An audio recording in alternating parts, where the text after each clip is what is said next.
He then ramps up the pressure once again, tells them about how hard it's going to be and the work they have to do outside of class.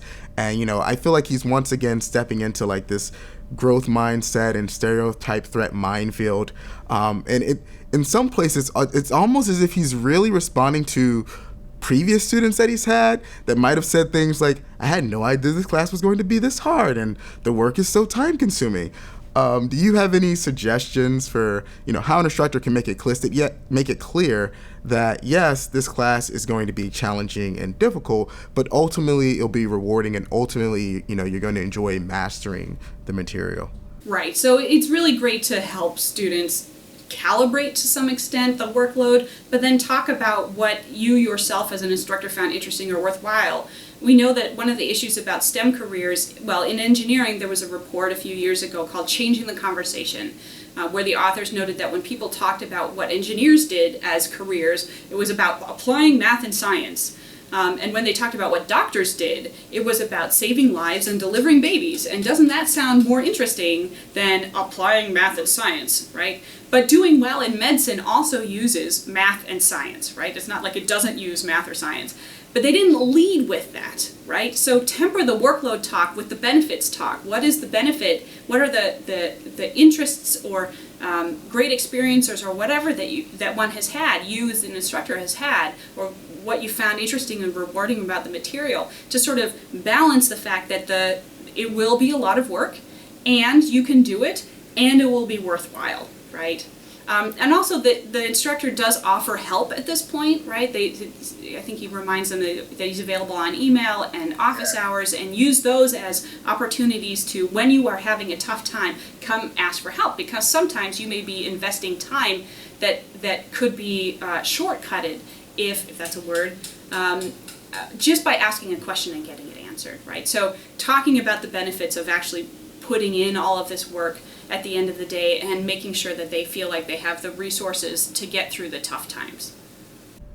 Yes, that's great. And I really like your point about saying, okay, this is what you're going to get out of this class. Because I feel like now that I think about it, the TA could have said something like, afterwards you'll be able to design, basic electronic circuits, and, you will understand more about, the technological world that we live in, which, runs largely on electricity and, makes all these things we enjoy, like, TV and cell phones and whatnot, possible. He also, while he's ramping this up, he also does single out the oldest student in the classroom. Presumptively the oldest student. And so while this student, seems to enjoy the attention, and, he kind of compliments him and says, I know you're on top of your work and you get things done, and it's mainly these younger ones that I'm worried about. I feel like even though there's that compliment in there, like still singling out this older student and, making the younger students, feel excluded, it can look like you're playing favorites, it can, again, make them feel like, oh, because I'm young, maybe he perceives me as less likely to do well in this class because, I don't have the same focus or determination as this older student or something. So, he's trying to, make the point that, whatever the free time that you might have had before, you may no longer have as much free time, and you may not be able to participate in all the stuff you used to do. But there's got to be a way to make that point, without making particular students feel excluded or singling out any particular student, right? Absolutely, and just talking about it as coming from his own experience could be a good way of addressing that, right? Is saying, when I came, this was my expectations, and I found that I needed to shift those expectations and that I had the resources then to go do that.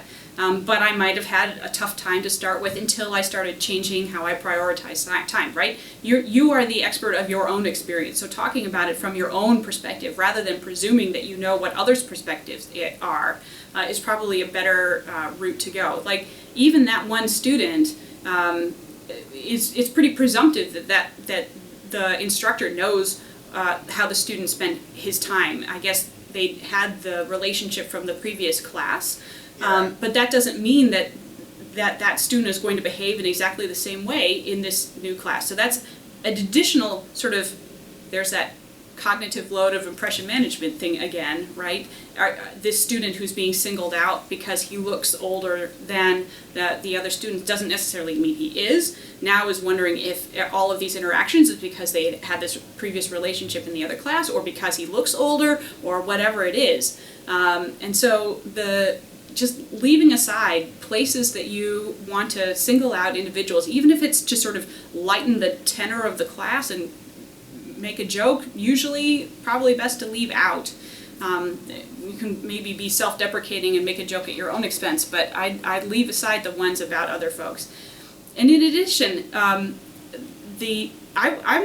looking at the video, I was not actually sure how the student was experiencing, but there's an idea called spotlighting, which is the idea that people who are have their heart in the right place and want to make things better for underrepresented students of some kind are trying to call them out in various things in order to help them more, but the spotlight on them can be challenging as well, right? They can't recede into the background like everyone else does.